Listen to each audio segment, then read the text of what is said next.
Venezuela में एक unprecedented event हुआ है। यूनाइटेड स्टेट्स ने मिलिट्री स्ट्राइक्स किए और वेनेजुएलियन प्रेसिडेंट निकोलस मडूरो और उनकी वाइफ सिलिया फ्लोरेस को कैप्चर कर लिया है।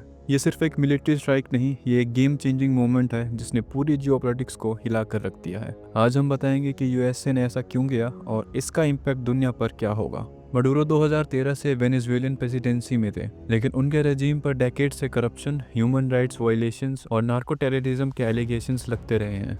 2020 में यूएस ने उनके खिलाफ नार्को टेररिज्म और ड्रग ट्रैफिकिंग के चार्जेस के साथ अरेस्ट वारंट इशू किया था और उनकी इन्फो देने वाले को $50 मिलियन का रिवॉर्ड भी ऑफर किया था। वेनेजुएला की economic collapse, food shortages and hyper inflation ने पूरे लैटिन अमेरिका को क्राइसिस में डाल दिया था। यूएस एडमिनिस्ट्रेशन ने महीनों तक वेनेजुएला के अगेंस्ट ऑपरेशन सदर्न स्पेयर जैसे एंटी नार्कोटिक ऑपरेशन चलाए और मिलिट्री बिल्डअप्स किए। इस सब का रिजल्ट 3 जनवरी 2026 को यूएस फोर्सेस ने वेनेजुएला पर लार्ज स्केल स्ट्राइक्स किए, जिसमें मडूरो और उनकी वाइफ को कैप्चर कर लिया गया। ये ऑपरेशन एब्सोल्यूट रिजॉल्व के नाम से किया गया, जिसमें 150 से ज़्यादा एयरक्राफ्ट्स जैसे फाइटर्स, बॉम्बर्स, ड्रोन्स, हेलीकॉप्टर्स सब इन्वॉल्व थे।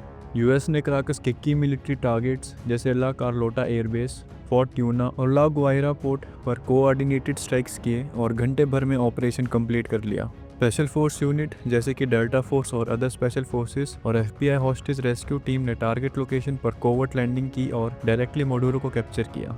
फिर उन्होंने उन्हें पहले यूएसएस लोजिमा पर और फिर न्यूयॉर्क में फेडरल कस्टडी में ले गए। अब मडूरो को US southern district of New York में narco terrorism related charges face करने पड़ेंगे, जो 2020 की इंडाइटमेंट से लिंक्ड है। वेनेजुएला रिजीम ने इसे इलीगल किडनैपिंग बताया है और नेशनल इमरजेंसी डिक्लेयर कर दी है और सपोर्टर्स ने स्ट्रीट्स पर प्रोटेस्ट भी स्टार्ट कर दिए हैं।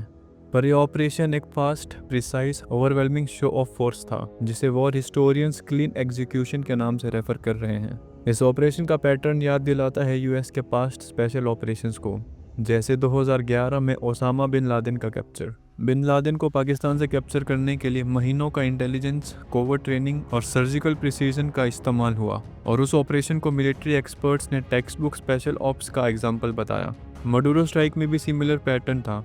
महीनों का इंटेल, साथ में top tier aviators, helicopters and special operators, सब केयरफुली सिंक्रोनाइज थे। अब ये मूवमेंट सिर्फ लैटिन अमेरिका का इशू नहीं रहा, ये ग्लोबल टेक्टोनिक शिफ्ट बन गया है। यूएन सेक्रेटरी जनरल ने कहा कि ये ऑपरेशन डेंजरस प्रेसिडेंट है क्योंकि ये इंटरनेशनल लॉ और सॉवरेंटी को चैलेंज करता है। रशिया ने इसे अनएक्सेप्टेबल एनक्रोचमेंट कहा और सॉवरेंटी की वॉयलेशन पर कंडेम किया। चाइना भी डीपली शॉक्ड होकर स्ट्रांगली अपोज कर रहा है। ये बताता है कि वर्ल्ड पावर्स इस मोमेंट को global rule of law breakdown के रूप में देख रहे हैं। यूएसए ने दुनिया के दूसरे बड़े देशों के लिए एग्जाम्पल सेट कर दिया है कि वो भी ऐसा कर सकते हैं। रशिया कल को यूक्रेन में ऐसा कुछ कर सकता है और चाइना भी ताइवान में किसी लीडर को हॉस्टेज बना सकता है। External capture of foreign leaders ये वर्ल्ड ऑर्डर को डिस्टेबलाइज कर सकता है। ये सिर्फ वेनेजुएला का इशू नहीं, ये ग्लोबल जियोपॉलिटिक्स का टिपिंग पॉइंट हो सकता है, जहां फ्यूचर में सिमिलर ऑपरेशंस को नॉर्मलाइज कर दिया जाए। ये मिलिट्री स्ट्राइक प्रिसाइज थी और इसके होने के आसार हमें काफ़ी दिनों से दिख रहे थे। अगर आपको ये वीडियो इन्फॉर्मेटिव लगा हो तो चैनल को सब्सक्राइब और वीडियो को लाइक ज़रूर कर देना। और अगर आपको जानना है कि कैसे पाकिस्तान पैलेस्टीन में डॉलर्स के लिए फिर से घुसने की कोशिश कर रहा है तो ये वीडियो ज़रूर देखना। और इस इशू में आपका क्या ओपिनियन है, कमेंट सेक्शन में ज़रूर बताओ। जय हिंद।